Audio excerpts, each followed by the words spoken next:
welcome to the Your Desired Success Foundation Mastermind, all around paying it forward with the golden rule, which is do unto others as you would have done unto you. Now, Napoleon Hill here, the famous author of the world successful book, or world known book of success rather, Think and Grow Rich, as well as some other incredible books. When he spoke about the power of the mastermind in Think and Grow Rich, he talked about the principles, and he said, it is the principle through which you may borrow and use the education, the experience, the influence, and perhaps the capital of other people in carrying out your own plans in life. It is the principle through which you can accomplish in 1 year more than you could accomplish without it in a lifetime if you depended entirely on your own efforts for success.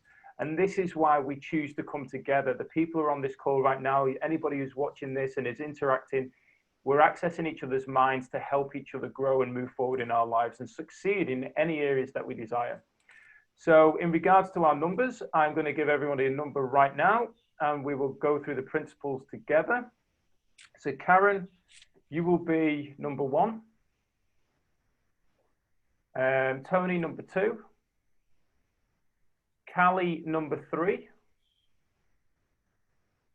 Number 4 will be myself. Maya, number 5. Number 6 will be Albert. Number 7 will be Peter.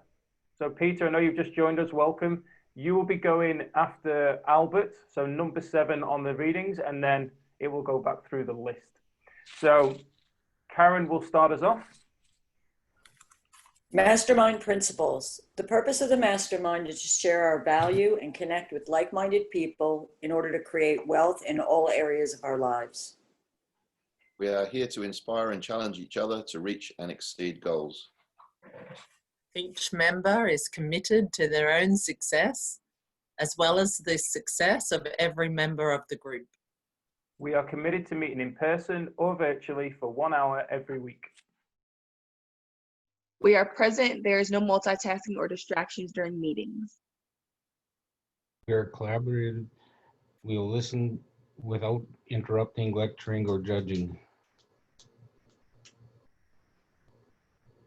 We will learn as much as we can and to improve our daily foresight. Where are you reading that from? From nowhere, from my mind. Well, there's some good value. Pete, can you see number 7? Sorry, I can't see it. Where are we? That's so good, mate. This is the joys of being the first time in the call. Well, number 7 on the screen says we celebrate each other's successes without jealousy. Can you see that? No, I can't actually. No, hold on a second. Let me have a look. Okay, well, we'll carry on going through, and we'll move on to who was next. Karen. We are honest and participate by giving thoughtful feedback. We are open and listen to different perspectives without being defensive or offering excuses. We trust fellow members enough to share fully. We are focused, but we also think it's important to have fun during meetings. We are real and authentic. This is a no BS zone.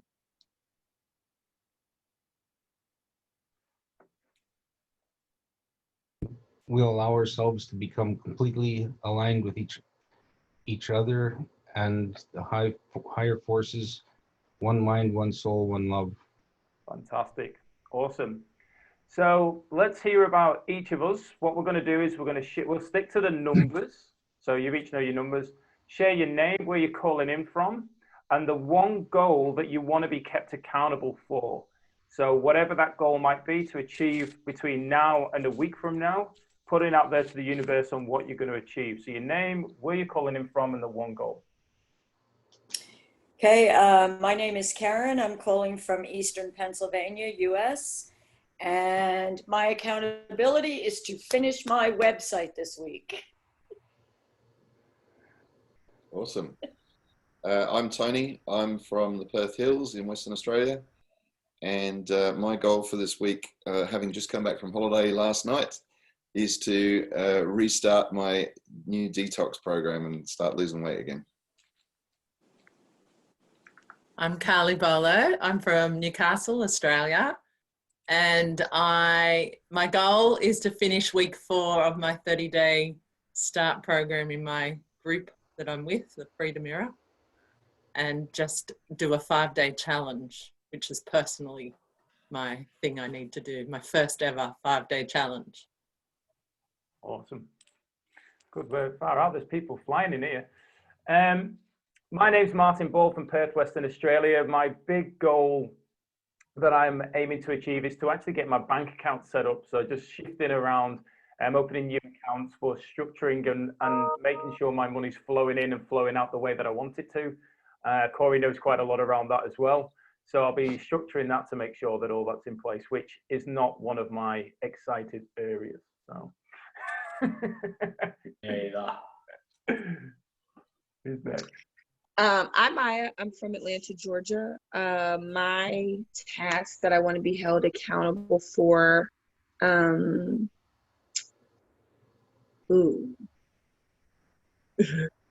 I need to do these therapy exercises for my hand, so I guess you guys can keep me accountable for that for the next 7 days. So hopefully I do them. But yeah. So is that what you're gonna do, Maya, or? I mean, I've been doing them. See, you know, here I am right here doing this little thumb thing they want me to do. But you know, I'll make sure to remember to try to remember to do them. Awesome. Albert. I'm Albert Johnson. I'm from a small town of Arborg, Manitoba in Canada. And I guess what I want to be accountable for is getting into reading on a more regular basis. I've gotten the ebook Unwitting the Devil by Napoleon Hill, and I'm on chapter 3 now, and I think it's a very good book.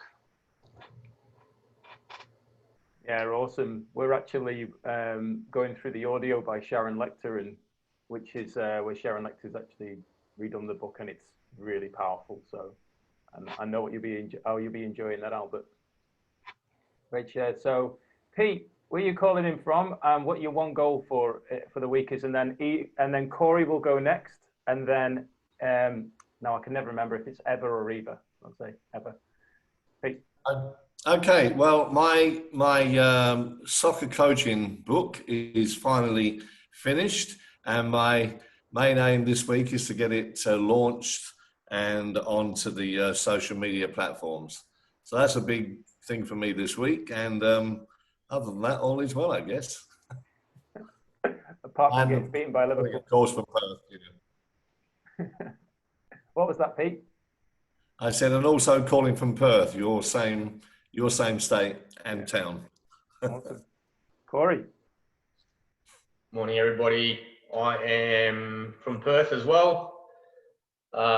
Just very blessed to be in this place at the moment. I guess for me, I've been stuck in being able to, I guess, the perfectionism circle of getting my copyright for my website, which has kind of held it up being launched. So my goal is kind of got the website built, got all the framework there, images, etc., but I just need to really get my copy done. So that's my goal for the next 7 days. Cool. Ever just dropped out. So whilst we're all together here and Corey's on, it's Corey's birthday today, so we'll sing him happy birthday. So happy birthday to you. Happy birthday to you. Happy birthday, Corey. Happy birthday to you. Hip hip. Hooray! Hip hip. Guys. Hip hip. Hooray! There you go, mate. It sounded awful through Zoom, as soon as we're all coming in different angles, but it's all good. The love was there. So, blaming Zoom for the awfulness of it, eh, Martin? Absolutely. But I couldn't resist, mate, when I saw you pop on. So happy birthday, champ. Pleasure to have you with us, mate. The topic that came up today for me, and I don't believe we've covered this before, is managing your fears. So that's been something it came up to me actually a few weeks ago. Hey Sherry, hey Vicky. It came up a few weeks ago, and I thought, you know what, this is a really powerful topic that would be really great to mastermind around. especially in regards to what's been happening in the world throughout 2020. Everybody's experiencing different things depending on where they are, and we all have our own perception on stuff, but also fears towards achieving our goals. Now, one of the audios I was listening to of Les Brown, and I shared this the other weekend at a training event that I was doing. Whenever I'm having a shave, which is usually every 3 days, so I have shaved my head and my face, it's about 15 minutes it takes me, and I listen to an Eric Thomas talk where he's talking to a group of people who are in network marketing, and the power, and he's talking about the power of a team and working together, and the desire and the drive. And then the next thing I listen to is a motivation video called Dream by a guy called Matthias Z, I think, or Matthias S or something. If you've seen any of his work, it's just phenomenal on YouTube. And in there, Les Brown mentions about there's people who have a fear of not achieving the success that they desire, and there's people who have a fear of achieving the success that they desire. So I was like, oh, this is a really powerful topic to be actually discussing, especially finding out where we are at in regards to ourselves. So what I'd love to hear from any of you who are willing to share is, first question I've got, what does fear mean to you? And give an example of when fear got in the way of you succeeding in something you wanted to do. So what does fear mean to you? And give an example of when it got in the way of you achieving or succeeding in something in your life.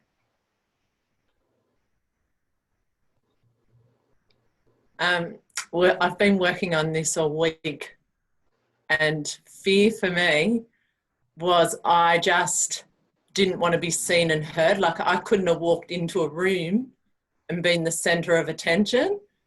And so if I ever had to go first, I'd find someone to go first and I'd go second, so that I wasn't the first person that was seen and heard and had to show up. And so fear for me was I was never safe. I never felt like I was as important as the other people in the room. So to go first just wouldn't happen. And so now that I'm a bit more empowered, in the last couple of years especially, I know fear is going into the unknown. And so when I go into the unknown, it's actually where everything creates. But my fear didn't understand that until recently, that the fear was stopping me creating the abundance of the entire universe. Whatever I want, whatever I desire, could have created. But I have been limiting that all of my life until the last couple of years. And so now that I feel safe in my body, and that was the key, I wasn't in my body, I was in my mind.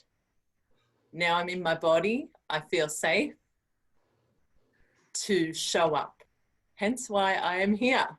There's no way I would have ever been on a mastermind and just talk my truth like this. This is like, in the last year especially, is like not normal for me. This is me.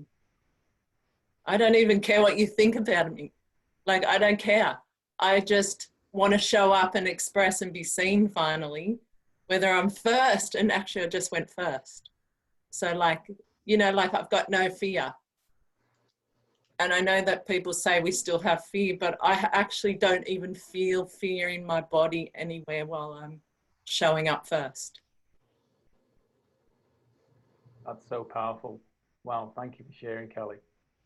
That is so powerful. And that, I love the fact that you mentioned about just coming and taking action and diving in there first. Isn't it amazing that when we do it, when we dive in, that it's the thing that if we were to stand there and try and process it all, and that fear is building, then the more resistance creates. I can remember being in my, I'm going to take a wild guess and say I was probably 7 years of age, and going to the swimming pool, and my swimming instructor, Val something her name was, I can't even believe I remembered Val, but and she's saying, oh, I've heated the pool up this week for you. because I was terrified of getting in because it was cold.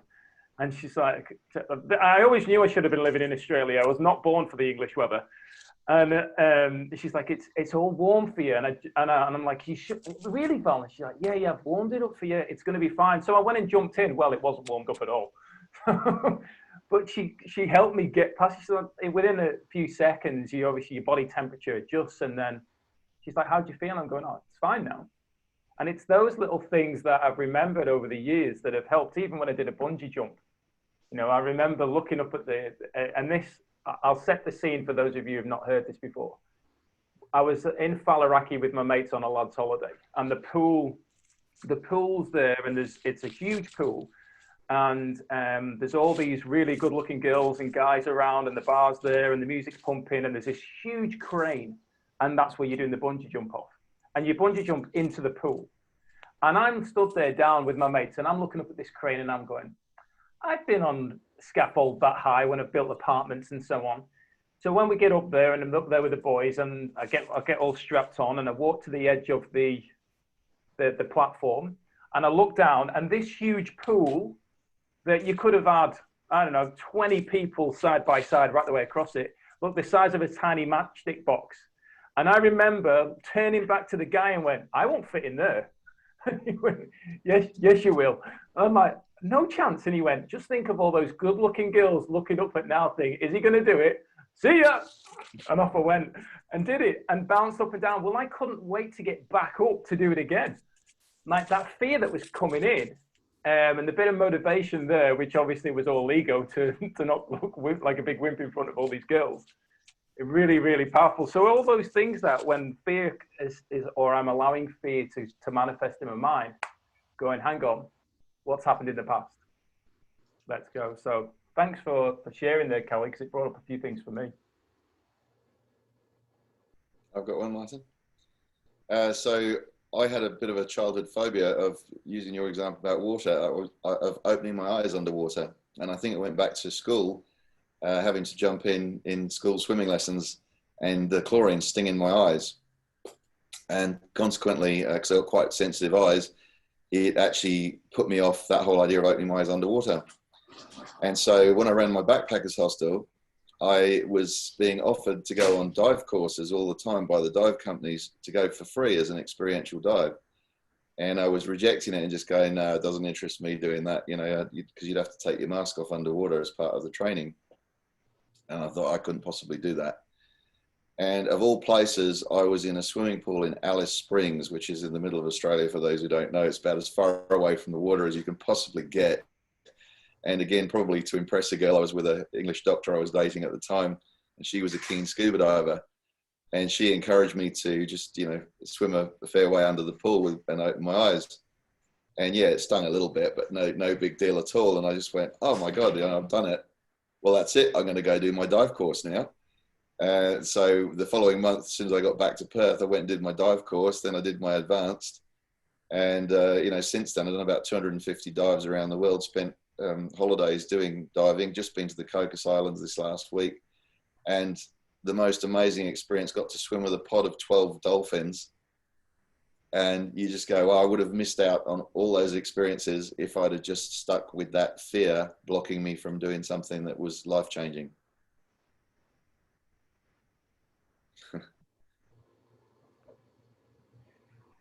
That's awesome, Tony. I'm just making a note of how fear can limit us from experiencing something magical.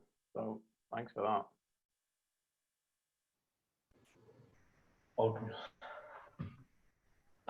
So for me, it's funny actually, I've just shifted my fear very recently around charging for my services, which has been like super interesting. I had this fear that I guess that I wasn't going to have enough value to offer to other people, or that other people wouldn't show up, or if I charged them for my services and then they didn't get what they were expecting, what would be the outcome, et cetera, et cetera. So I really sat in fear of charging for what I do for a living for such a long period of time. So it's been really interesting to be able to kind of shift away from that and to the point where I'm having meetings with people and going, this is my fee, and there's no room for negotiation in that, because I know, I'm aware of the value that that I can bring to someone in a 12-week period.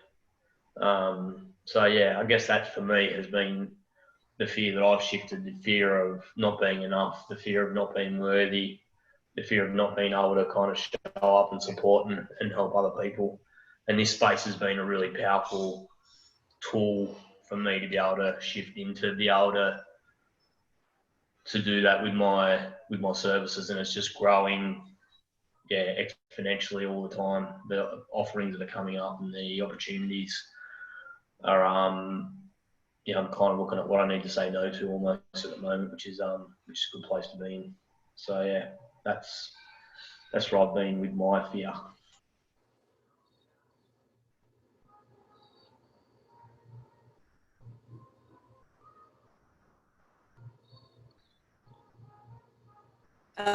My fear is the one I've been battling the most with, and thus the reason for my accountability, is fear of incompetence, and specifically fear of incompetence with the technology that I have to embrace because of this new career that I've chosen, which is very technology, the internet platform and whatnot.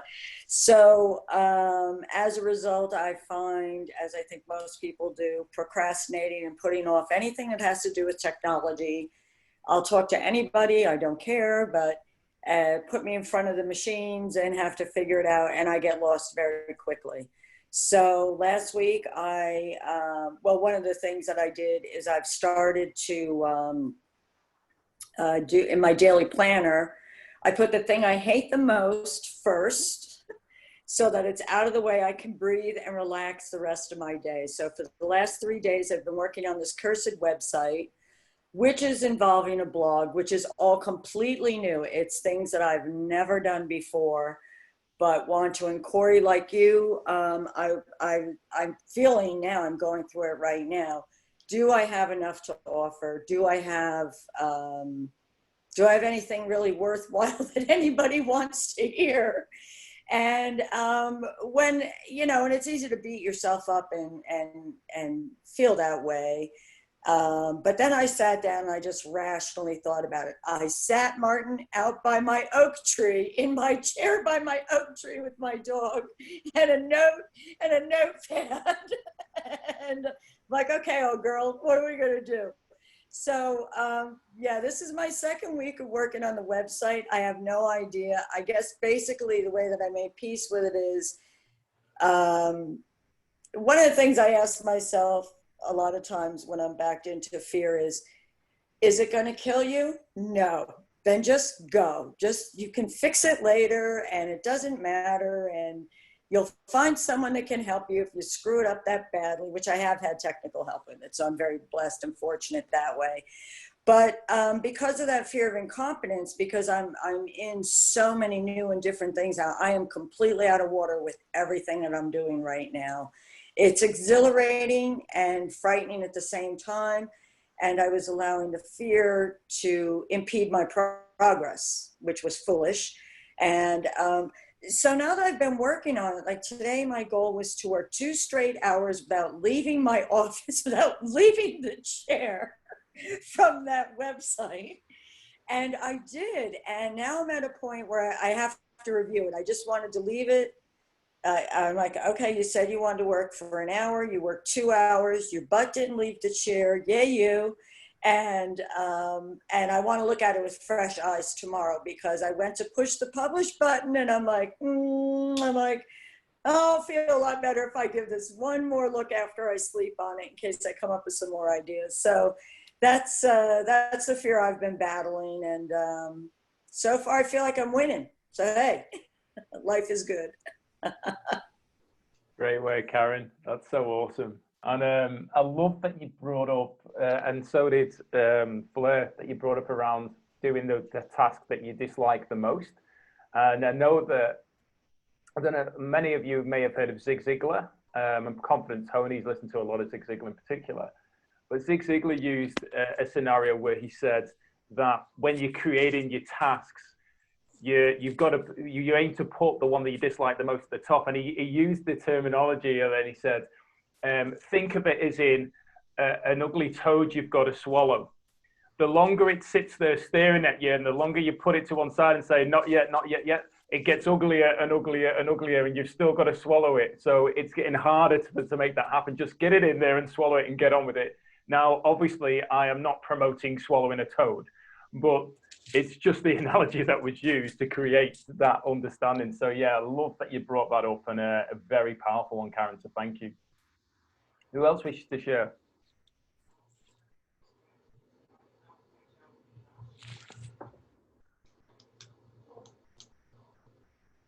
If not, we'll move on to, what did you learn from an experience of fear when you decided to take action? What was the big thing that you learned from it? Because everything that's happened in our past has helped us be here right now. We know what we know based on our experiences. So therefore, every single new challenge that we face, what we've never done before, we don't know. We've got no experience to it. We've got no outcome. We've got no understanding of it. So when we reflect, what did you learn? What did you gain from that experience? Especially like you, Paul Peter, with writing your book, you know, Corey. Oh, yeah, I guess so. I mean, look, you know, I always worked in senior management roles in the oil and gas industry for about 25 years or more.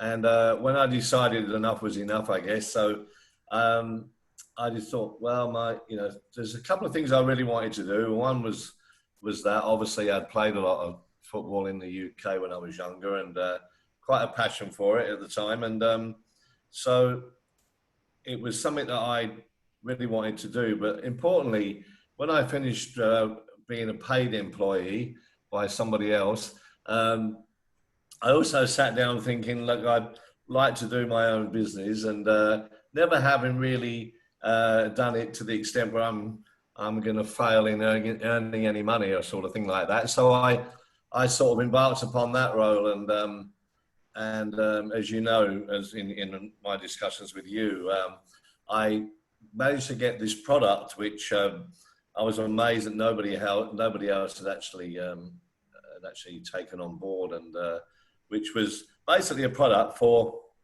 removing a big problem in oil pipelines around the world. So, and I thought, gee, I'd love to do something like that off my own back, but you know, what about the money? What about, you know, the success of me being able to do that? So I guess, it wasn't so much of fear for me. It was, I guess, the fear of failure is always a bit of a problem in anybody's mind, but I was convinced that I could do it. So basically what I did, I looked around, I literally looked around the world for 2 or 3 guys that I knew from the industry that I could put together and form a company, which, as you know, I've already done. So I guess it's an interesting story, because to take on something like that is quite a big thing to do, and it was a confidence booster for me, really, in as much that, of course, now it's already undertaken, if you like, and we're currently in the marketplace with our product. A good lesson really is, you don't know what you don't know. It's a very true saying. And I've never been a person that lacked confidence in life generally, I'm sure, but I guess the thought of failing and not being able to use my experience to its full effect was the biggest thing for me at the time. But I guess it's other things like determination. You know, I was determined to make it work. I was determined to find 3 of the best people in their own disciplines that I knew that would come on board with me, and they did. And it's been fantastic really for me. You know, I've got a lifestyle which is something I wanted. I hated the idea of working 14, 15 hours a day, meetings, working with people that I didn't really like, particularly any road, and some, of course, which I did. And I guess it was the opportunity to choose my own lifestyle and do what I wanted to do in my own time. But I guess the fear of that not working and the confidence of not being there was the biggest factor, I guess, really. And I think what I learned from it is, you can achieve anything if you put your mind and your heart into it. You know, use the knowledge that you've got from your past, and mine's a bit extensive because I'm getting a bit older now these days, but but you know, it's really deciding for me what it was I really wanted to do. I didn't particularly want to do what I'd been doing before. I just wanted to do it for myself, and at the same time being able to have the lifestyle that I wanted, and that was traveling and getting around the world, which of course we can't do right now, and hopefully that comes to the fore very soon. So I think for me it was really having the time to do things that I'd not been able to do before, a la my football book, which is a completed volume now, a la doing my business now, my new business, in my own time, at my own pace, and taking more interest in what's going on, I guess, around the world. I'm not a politician, by the way, in any shape or form.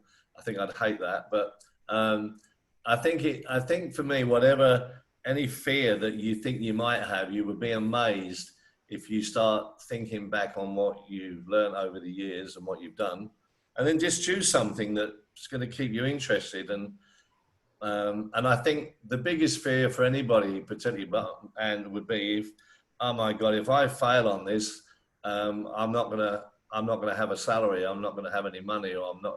You know, it's just confidence, really. And I think it's the ability to go ahead and do what you really believe that you can do and want to do. And I think it's your expertise, really, isn't it, Martin? The area of lack of confidence, which is something you really work hard on. So for me, I think the word fear is it's a bit frightening that, you know, that it might not work for you, but it's just confidence and go and do it. You know, don't be frightened to take on something that you really feel that you want to do. And for me, I did. I'm not a lack of confidence person, I have to say, mostly, but I'm very intrigued about people that have spoken so far in their areas of being scared of doing something. By the way, the thing that would really scare me, and there's not a chance on this earth that you will get me to do, is to jump off a crane into a swimming pool of any description, by the way, or jump out of any aeroplane, because I see no sense in jumping out of a perfectly good plane. So that would be a fear for me. Believe me, I don't think there is any chance that you would get me to do that unless you put me out or something, you know. So yeah, for me, it's just the confidence and to go ahead and do what you really want to do. I did it, and it's not proved to be a problem for me at the end of the day. So brilliant. That's my thing, you know. Thanks for that, Pete. That's awesome. And it makes no sense to support Arsenal Football Club, but, you know, each to their own. So I have to agree with you, but the bungee jumping and the skydiving that I did, it seemed a good time when we were planning it. In the moment, it didn't seem so good before I jumped, but the experience from the moment we left down was just something that is, I always advise people, just do it. It's incredible. It takes to a new level, but there has to be a lot of trust in the equipment and the person you're doing it with. So even my skydive, just quickly, I know Corey, you had something to share. Even my skydive, when we did that, I was with 5 mates and they each went up in 2s. So I was the last one, and they all think I'm the most confident, and I was in no way, shape or form the person that I am today. And I wasn't doing personal development or anything like that. I was just one of the lads. And I know when we got up there, the lad that was the pilot, he hadn't actually got his license yet. He was learning. So there was another pilot in the plane who was just watching him. He didn't have the controls. This young lad was on it. So I'm like, okay, well, this isn't a good start. And then we get up there and it's bouncing like this, the plane at 14,000 feet. And I'm like, is this normal? Like, yeah, we're pretty high. Don't worry about that. So anyway, jump out, fantastic, get down and everything. As we're packing away and we're all back at the depot, one of the guys who was the teachers for the bungee jump, he's on a dirt bike pulling a wheelie, and his pant leg of his clothing flies up, and all I see is this pin. So he's got a fake leg. So when he comes back in, said, what happened? And he said, oh, I lost my leg base jumping. So those of you who don't know base jumping, they just run off an edge of a cliff and with a parachute. Came back, whacked his leg out and lost his leg. He said, oh, but that's not the biggest thing that we've got going on here. He said, the guy who you jumped with a couple of weeks before got out the plane, as he was coming down, there was a gust of wind came across, took the parachute and the person, the girl he was with, right across the main road.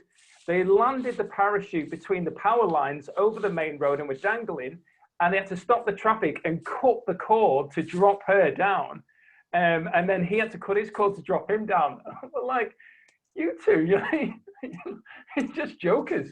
And we put our lives in your hands in that moment. They're like, you'll be fine. So it's funny, but if we had known that before, do you think that would have actually created a huge level of fear on top of what we already thought was our fear before we jumped? Absolutely. So yeah, thanks for sharing there, Pete. Corey. I guess I just wanted to say to Karen, with the work that you're doing, the people will come. The people that need your services will show up. That's been my experience. I've done zero advertising for my business. Like zero, and I've got new clients showing up every week.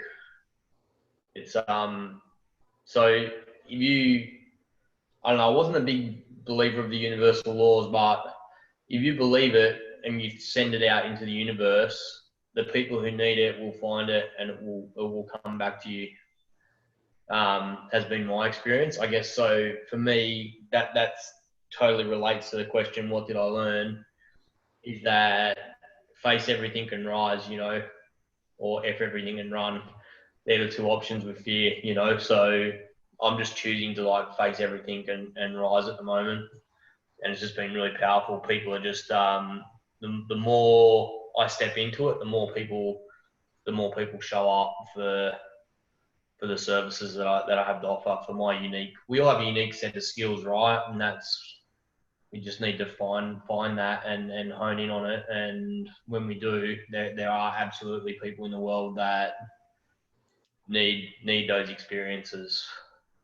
So it's funny. Someone said to me the other day, I was talking to my psychologist about my avatar, and she goes, your avatar is you from 5 years ago, which has been really interesting because the clients that have been showing up are running $1 million businesses who have no issue paying for the services that I'm putting out into the world. And that's who I was. I was the guy who was overworked, et cetera, et cetera. So it's, and that's then developed the name for the business, for the branding of the coaching, Balanced Life Coaching is the brand within the brand for the coaching. So it's just really interesting how things, when you start following your heart, things will just show up. That's my belief. Yeah, that's powerful, Corey. Thanks for that. There's so I just share this, Tony, before you come in there. Who's seen The Octopus Teacher yet? The Octopus Teacher? Oh, it's phenomenal. And like you can, even the trailer gives you an idea. But when we're talking about fear, just watch that from the octopus's side towards the guy. And what happens, it's an incredible, Beth was saying to me, she's like, oh, we want to watch this. And I was like, well, not sure. But wow, it was just I cried, eh? Yeah. At the end, I just ring down my face. Yeah, there was tears flowing. It's but it's a very powerful message, especially around fear and connection and trust and growth. Really encourage you guys to watch. It's on Netflix. The Octopus Teacher. What's the name of it again, Martin? The Octopus Teacher. Oh, okay. Yeah. Tony. Thanks, Martin. Yeah, I just wanted to add to what Peter was saying, and then yourself with your story. Yeah, I've actually done a parachute jump, even though I've got a pilot's license, and it was one of the scariest things I did, having to climb out of the aircraft and let go of it. Was just insane for me. But I just wanted to add something to the story I started before about having that childhood phobia of not wanting to open my eyes underwater, because I'll take it to the next level. A few years later, I was in Vanuatu, and I was diving a shipwreck called the President Coolidge. It's one of the deepest dives around the world. So I was down at 55 meters below the surface. Now, for people who don't know, most scuba diving is done around 18 meters. and deep diving is considered 30. We'd been progressively building up to this with a very good instructor throughout the week, going to deeper dives. And so we had to dive this World War II amazing ship that was a bit like the Titanic. It had been a luxury cruise liner that was converted to a troop carrier. And when it went down, just before it went down, it had 5,000 troops on. So that shows you how big a ship it was. Anyway, we were down at 55 meters doing the ship's on its side. So we were doing a vertical lap of the swimming pool on the rear deck of it. So 55 meters down. And I suddenly felt the urge to start coughing. I got sort of dry throat because you're breathing through a tube, obviously through your regulator. And I just had this overwhelming urge to want to just rip the reg out of my mouth and cough properly. And 55 meters down, you look up and it's dark, and it's everything you're doing is very slow. And you look up and you can't even see the surface. It's that far away in the distance, So there's no way even if you could sort of get to the surface, you wouldn't want to, because you get the bends if you just shot back up there. You've got to do decompression stops all out. And I started having this overwhelm where I started thinking about my breathing. And the more I thought about my breathing, the more I was struggling. I wanted to really take in, gulp in lungfuls of air, and it just started to freak me out. So it was like those movies where you've got a devil on one shoulder and an angel on the other. And the devil's all the fears kicking in, throwing them at you, which is why I love that Outwitting the Devil book, by the way. You've got this going, you shouldn't be down here. What the hell are you doing? You're even scared to open your eyes underwater. You shouldn't be here, And then I've got the angel going, hang on, you're an experienced diver. You've done like 200 dives around the world. You'll handle this. You can deal with it. You've got this, And in the end, I distracted myself by looking at this little nudibranch, little sea slide, beautiful colored thing that was attached to the side of the boat. And I'll take a photograph of that. And the moment I did that, I took my focus and my mind back off my breathing and onto taking the photograph. And then my body just kicked in and took over, and the breathing started to slow down, and I got back in control of it. Coughed whatever it was out of my throat. And Jo was right behind me, my partner. She saw all the bubbles going like crazy when I was kind of I really wanted to cough. And then she saw me calm down again. And she went, wow, she had a moment herself where she's like, oh God, I'm going to have to deal with a panic diver here. And what it taught me, though, was that you have within you the power to overcome all kinds of obstacles beyond what you ever thought you could. And so there I'd gone, just to even be in the water doing a scuba dive was something I never thought that I would do. To find myself at that depth on a World War II shipwreck and to have to deal with that kind of moment of, and also just to add to that, when you're down that deep, you can get a thing called nitrogen narcosis. So you're getting a buildup of nitrogen in your system, and that can either send you one of two ways. It can either make you go euphoric and you want to swim off with everything that's around you, or a bit paranoid, and that's when the fear really kicks in with paranoia. So just realizing that I'd overcome even something as relatively simple as that, it sort of made you realize that you can actually go way beyond what you thought you could do and find new strengths, new inner reserves when you need it, and push on through it. There you go. Yeah, that's powerful. Thanks for sharing there, Tony. Absolutely. Maya or Albert, are you willing to share tonight, or you're just sitting back and enjoying the ride? Pretty much sitting back and enjoying the ride. Yeah, good on you, mate. That's so good. Maya, you sitting back, yeah? Give us there's always so much value you share, Maya. Yeah, for me, I was trying to find something kind of specific that I was scared of in general, but I think generally I'm scared of failure. Like I have a fear of failure, and I think Peter spoke about that. Just, trying, and I think I talked about it last week, the quote I found of failure is the inevitable result of trying something new. And that really, in the past week has shifted my mindset or my paradigm around failure and around, what I expect to achieve and how I expect to achieve it. And just, understanding that failure is a part of the process. Like you can't just come out of the gate 100% on something you've never done before. So, for me, it's just getting getting over the fact that I will fail. Like, it's going to happen. It's, you know, but you're not a failure unless you stop. Like, that piece I got, you know, I listened to, of course, Bob Proctor a lot, and he talks about fear in his, you know, his program, and talks about where it comes from and, you know, the origination and all that. And it's really like the lack of understanding, right? Ignorance to whatever it is that you're scared of, like not understanding, you know, whatever the situation is or where the fear comes from. And then to know that, I think he gives the example of like when you want to, like say you want to invest in yourself or whatever, and you don't, you know, have the money for it. So that lack of money, right? The ignorance to not know, the ignorance of, I guess the ignorance to not knowing that everything's already here, right? Nothing's created or destroyed. So if you stay in the vibration of whatever that you want, you're going to attract it. But not knowing that, right, you start to immediately like worry and doubt on a conscious level. Like you're worrying, well, I don't see it. I don't know where it's going to come from. And then you internalize that, and the emotion, that fear comes through.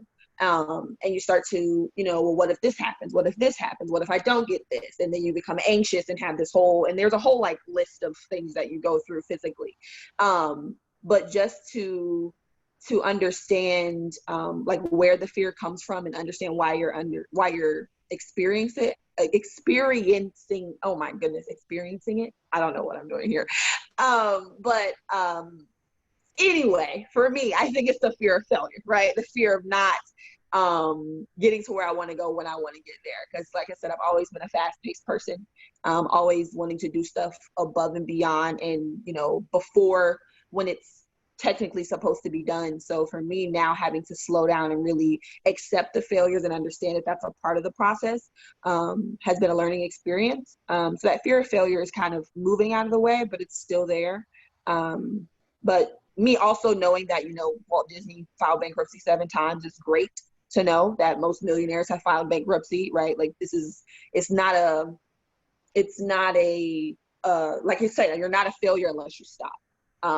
So just understanding that, and understanding that the people that I not necessarily look up to, but the people in the world that are the billionaires and the millionaires have had these same problems. Like they've all failed. They've all had the, you know, catastrophic experience, but they didn't let that deter them from getting to their goal. So yeah, just the fear of failure, you know, fear of not being at all at, you know, 23 or whatever, is really what kind of gets in the way sometimes.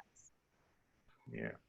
Super powerful. Thanks for that share, Maya. And it just reminded me of those of you who know we're breaking down that Winning the Devil, and we're up to chapter 11 at the moment. So today I was taking more notes from it, and with what you just said there around failure, Maya, I'll just share something from chapter 11 in the beginning, and there's so much value in that chapter alone. So failure often serves as a blessing in disguise because it breaks the grip of hypnotic rhythm and frees the mind for a fresh start. Failure is a man-made circumstance. It is never real until it has been accepted by man as permanent. Failure is a state of mind. Therefore, it is something an individual can control until they neglect the exercise, until they neglect to exercise this privilege. Study the lives of all people who achieve outstanding success in any calling, and observe with profit that their successes are usually an exaggeration to their experiences of defeat before succeeding. And what came up for me during like listening to that part was Michael Jordan. If anybody's watched the documentary on Michael Jordan, that's just epic. And I'm not a big basketball fan or a basketball fan by any means, in fact. Well, in that, I'm sure it was something like Michael Jordan had missed as many goals as he'd scored, or baskets, whatever you call it.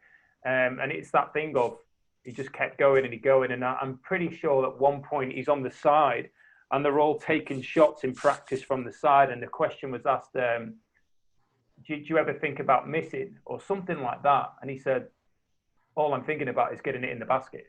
Like whatever the result is the result. But all my thought is this is going in the basket. So already he's in that mindset of this is happening and I'm going to succeed. And if I don't, I'll grab the ball again and I'll throw it again.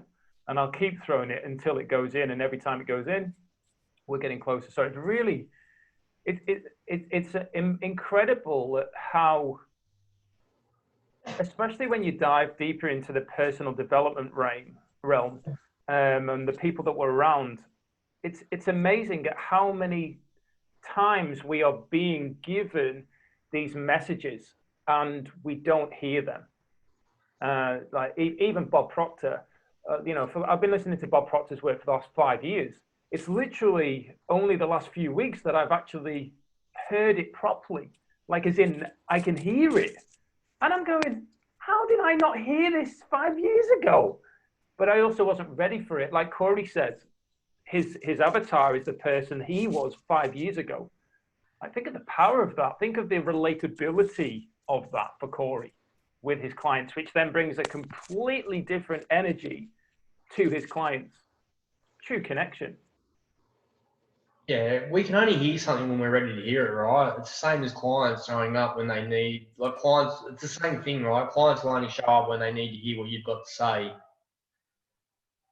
So some of my clients are my avatar from 2 years ago, from when I was at the peak of my PTSD. Like some people have reached out who are at the peak of their PTSD, who don't know how to get out of the hole, right? So, and it's the same thing for us. We can only hear information when we're ready to hear it. Like I wasn't ready to hear that I was a good coach until I started working with you guys. I've heard it 100 times. I've coached so many people over the last 25 years and had amazing success, but I had a belief system that I couldn't charge for it. So it's just, we hear the message when we're ready to hear it and not before, basically, and it's the same thing with clients. I think it flows both ways. So it's a bit like Peter, he spent 25 years in the oil industry, and then at some point he went, I've had enough of this. And when he decided he had enough, an opportunity arose for him to change tact, right? But he needed to make that decision and send that out into the universe for it to take place. Yeah, it's like everything I'm listening to just keeps coming back to me that it's a vibration. So even failure is a vibration. And then that failure gives you two paths. You can either keep disbelieving you're going to make it, or believing you're going to make it even in the failure, and see the failure as a way of practicing until you make it. And then the failure, the vibration of that, because your mindset comes in with the body belief as well, it potentially creates the outcome you've truly desired from the start. But as you've practiced, your vibration hasn't quite matched the outcome, and as it slowly or quickly matches, then it creates, and it could be in a day, it could be in 5 years, just depending on where your body and your whole energy field is in the vibration, no matter what you believe.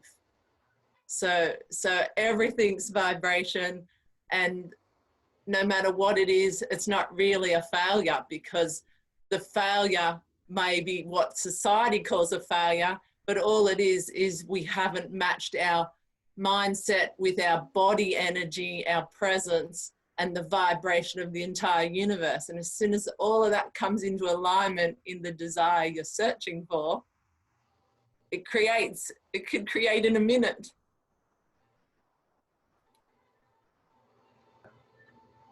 Super powerful. Did you put your hand up there, Tony, or was it thumbs up? Okay. Yeah, really. Sorry, Pete. I was just going to say that I think my experience in not just in obviously engineering, but in lifestyle like sport and so forth. It's a good example actually. I did a coaching course in the UK when I finished playing, and I finished playing because of an injury actually. So never ever thought that I would do coaching, and it was just suggested to me that since I'd played at a reasonable level, I should maybe do that. So I did, and I watched these guys that were very school teacherish, very methodical, and every possibility as a football player that possibly could ever have been, they would try and explain it to you, when you close players down, when you do this, when you do that, and it was interesting, and these were guys that had been doing there were staff coaches, you know, who train coaches to coach players. And I've always had this kind of idea that, yeah, it's great listening to these people. And I learned a lot from them. But at the end of the day, it's like these Tony Robbins and you know, people hit these names out, and I've been to lots of functions, and they go, oh, and they mention these characters, you know, obviously we're very successful. And as you know, like in the world of football, it's probably the biggest sport in the world, certainly financially these days. And what I learned from that, and one of the guys on the course, he was a really down to earth character, and he said, look, Pete, you know, you've got a massive amount of information here, he said, but and this guy was a guy, he would be very copyable, you know. I tried to almost imitate the guy, and he came up to me at the end of the course and he said, don't imitate me. He said, you've got your own personality. He said, you find your own mojo, put all this that you're learning into your own personality, and you will be the coach of your own being, you know. And I guess this is what the thing I find when, you know, you can listen to all these characters around the world, very successful in their own areas, but you have to find in the end, I've got my own personality, and I'm sure you other guys out there have, you have to find your own mojo, as they say, and, you know, and take on board what you've learned, but it's you're the person, you know, it's your personality. Don't try and copy somebody else and be somebody else, you know, because I think that's where success comes. These guys and people that are successful in life generally find their own mojo at the end. So yeah, lots of information is great, but you've got to put it into your own personality and be you. And if you don't, you'll just be a copy of somebody else, you know, and that's probably not the thing to do, I think, you know. That's my opinion. Oscar Wilde quote, actually, be yourself, everyone else is already taken. Yeah, it's a good point, actually, Tony, yeah. I'm going to drop off, but I just wanted to drop one nugget in.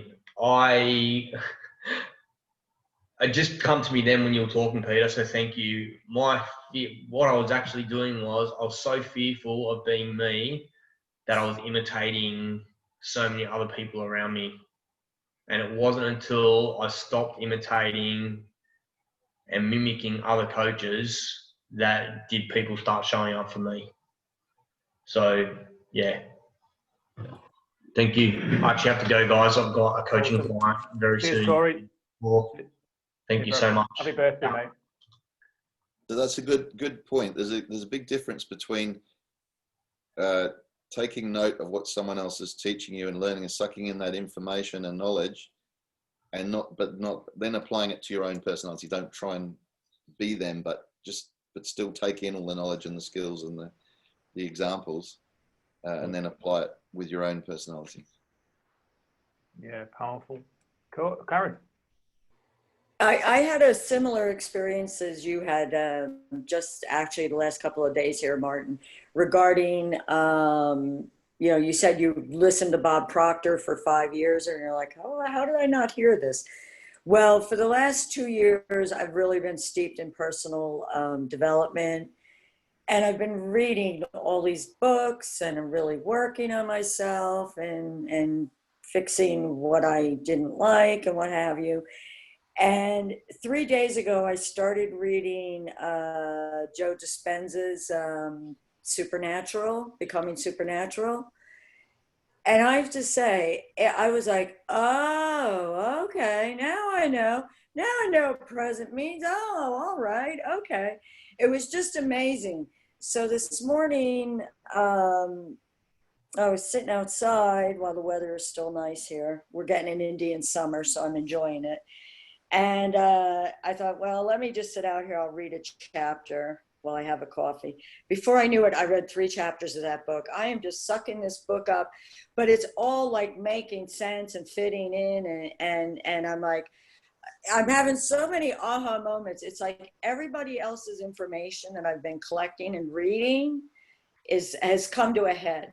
And I'm like, okay, oh, this is what everybody's talking about. All right, because I go in and out of meditation. I'm really bad about that. And I've made it a point to get back to it. regularly. I always treated it like an option. It's like, yeah, it's really nice out. I think I'd rather walk the dog and pull some weeds than deal with the meditation thing. I'll talk to God while I'm walking, you know. It's just like that sort of thing. But just the way that, I don't know, just the way it hit home about the true meaning of presence. I kind of had I was a little off on the definition that I was applying to my life. And it's just, so after that, I just felt like this internal relaxation. And I've been toying with the idea of writing a book, and I'm constantly picking up papers and writing stuff, and then I throw them away in a week or so. And so the day before yesterday, I was sitting outside. It was beautiful. And I work outside whenever I can. If I'm not working in the garden, I take my books and whatnot outside with me. If I could live out there, I'd be happy. And man, I just started cranking out on this thing because I made a promise to myself to write 1 page a day. And at the end of the year, I'll have 365 page books. So that's the deal I kind of mentally made with myself.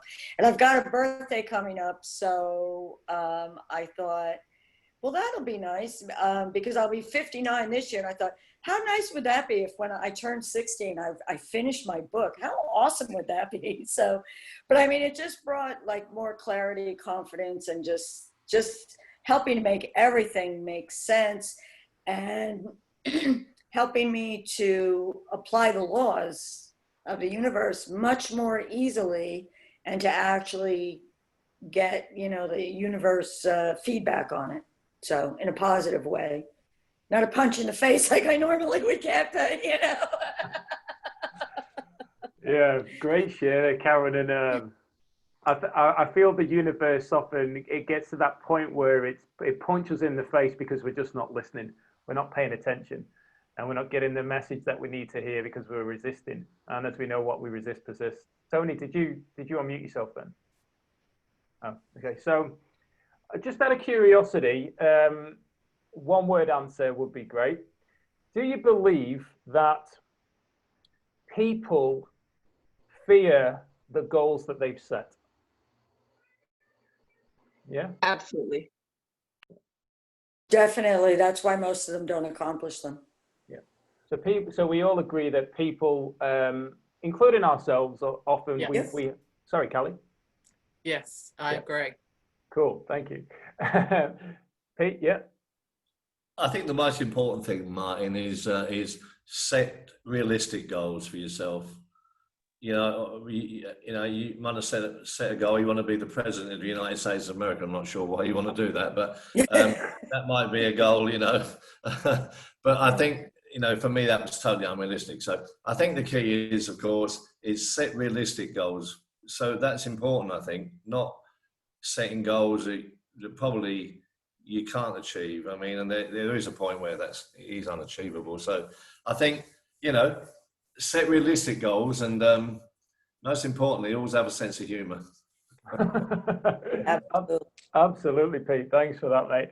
I think if you set smaller goals too, like I have 3 goals, and short, medium, long term, so that when you accomplish the small one, it energizes you to keep going as you hit adversity and whatnot along your way, which of course you're going to. And so it kind of, I guess, probably feeds the ego a little too, that, hey, I can do this, and then you move on to the next one. It empowers you, I think, when you take, when you have the smaller bites before the big meal.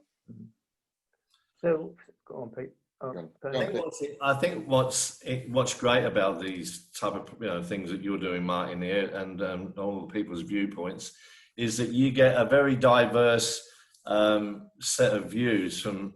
We're all very diverse, I guess, in many ways. I mean, I had this thing about we've been lambasted by the media here with a one-way ticket media, I call it. I'm not sure where they get a lot of their information from, and and I think a lot of people turn the 9 News on here or the 10 News, whatever. I don't watch it anymore, frankly, but they turn it on and it's like you're getting hammered by this same one-way ticket information. Whereas like this program, like, you know, like listening to Tony and Carly, Karen and Maya and so forth, all got different viewpoints about fears or non-fears or what, you know. And I think that's the great thing about these type of meetings, Martin, are that it's not just about the personal development, and everybody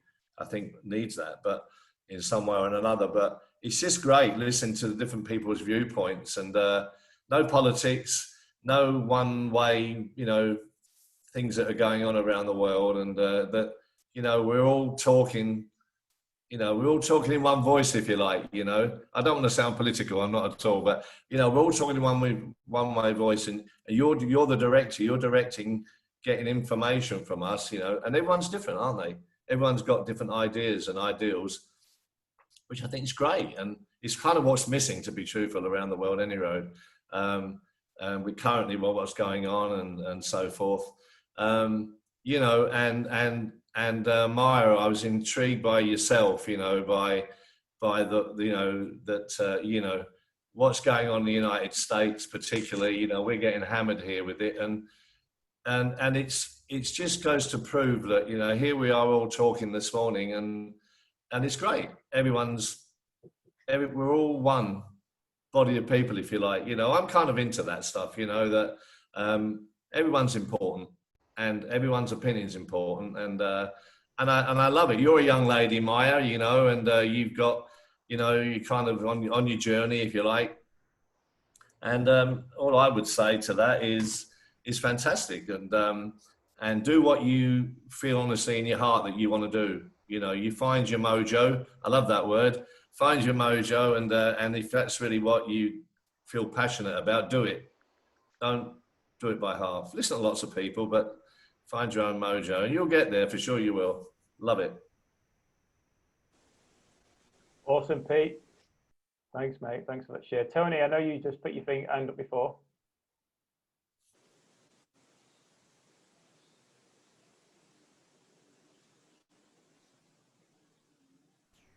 Are we there? Between, can you hear me? Yeah. Yeah, I can hear you now. Sorry, I'm paused at my end. There's that sort of conflict between the fact that we mustn't lose sight of our big dreams, because they might seem a little unrealistic at first, but it's important to still retain the big dream and then bring it back to the smaller, achievable, realistic goals. So you've got that chunking down process going on, and then you know, like I think it was Karen said, that as you achieve the next goal, then you can see the next possible, if you're climbing up a series of mountain ranges, you know, you can see the next peak, the next peak, the next peak. But that's where you need the support of a team of mentors or coaches around you who can believe in you even when you're doubting yourself. So if what might seem like you've got this amazing dream, but you think, oh, how the hell could I ever achieve that? You know, that's beyond my reach. But when you start to discuss it with a diverse group of people, as you said, Peter, around the table like this, suddenly you'll get new ideas, you get new input. You'll get that, even when you're doubting yourself, you'll get the belief coming back at you from the vibration. As Kelly said, vibration is such a powerful thing.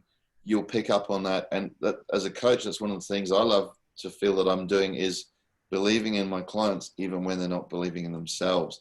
And then you transfer that belief to them.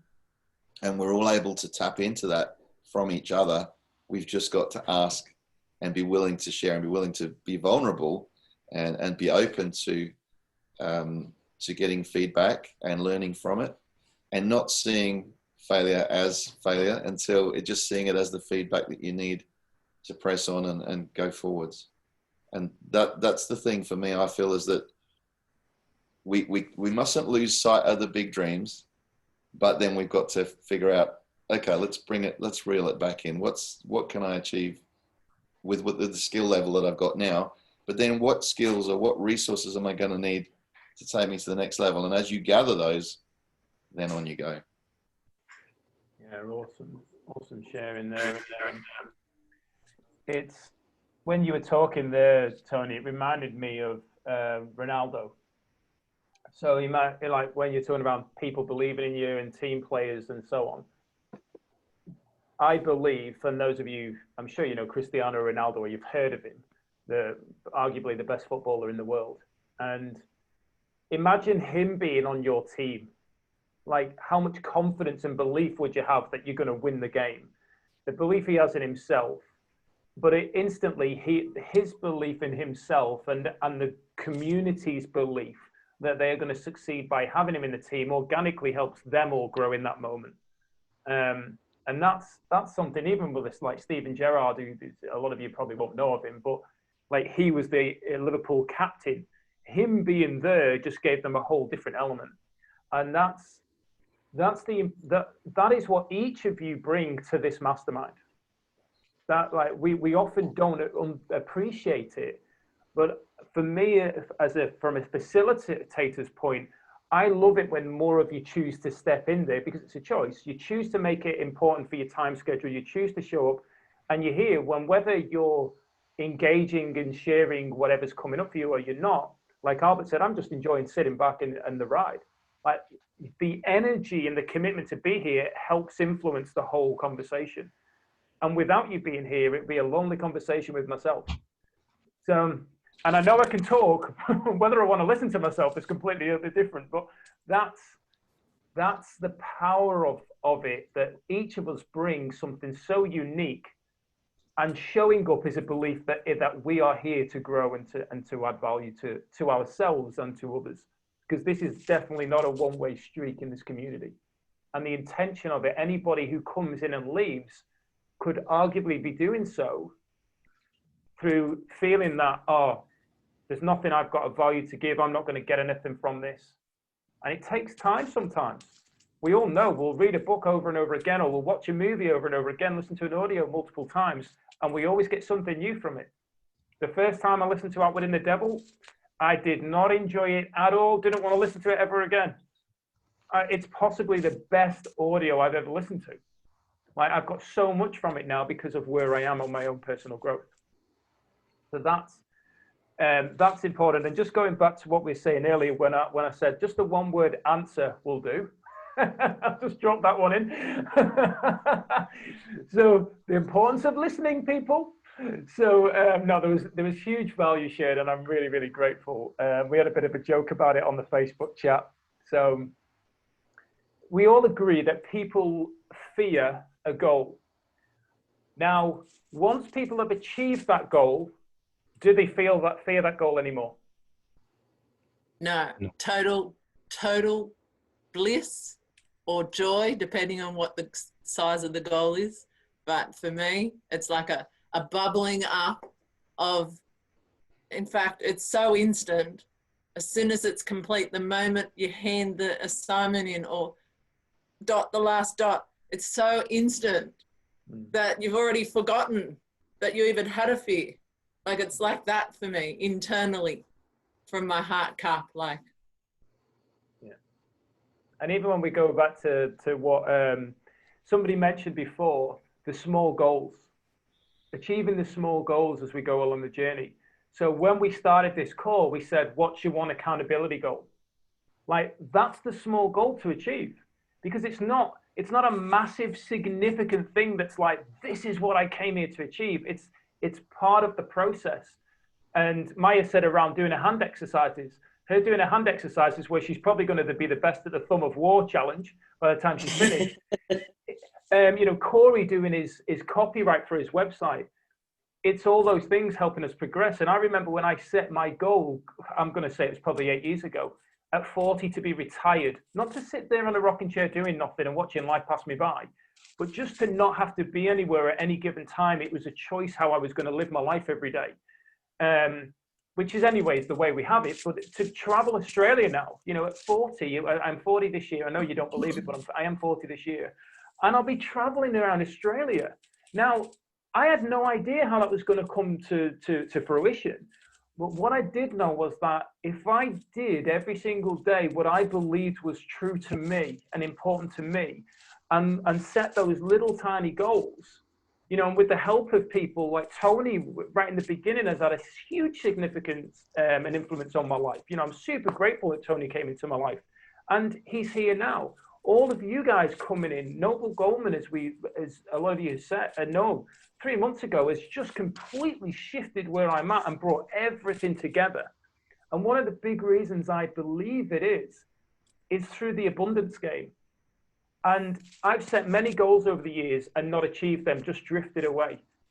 But I can't stress enough. It's in the free section for everybody to access. It's in the free section to set your goals. And it's like I said at the beginning of this call, it's not for us to be accountable for you. It's to put it out to the universe, that you're saying to the universe, this is what I want to achieve. Whether you believe in the universe or not, or whether the universe to you is God or Allah, whoever, Buddha, whoever it may be. The point being is that you are making that commitment. You are saying in that moment, this is what I wish to achieve. So then what a lot of people say is, oh, well, I can't get fit because I need to go to the gym. I need to go to the gym with somebody. And if that person doesn't come, then I'm not going to go. Well, you've just given your power away. You've just let go of you achieving your desired success. So the accountability abundance game, for me personally, I can only speak on my behalf. I know other people are leveraging it and succeeding, but for me personally, when I was able to put them goals in and sit down and think around what is important to me to achieve, I want to be back in a state of health, which is a value for me. I want to be ready with my vehicle, my 4-wheel drive, ready to tour and travel in 4-wheel drive. I want to have my caravan built. Ideally, I want to go back and see the family in England before I leave. Now that's out of my hands because of COVID. But if that all frees, I can go. All of that stuff is actually happening right now. So come the 27th of December, the date that I set, that I put into the abundance game and said on the 27th of December, I will have this. And I will be doing this as of just afterwards.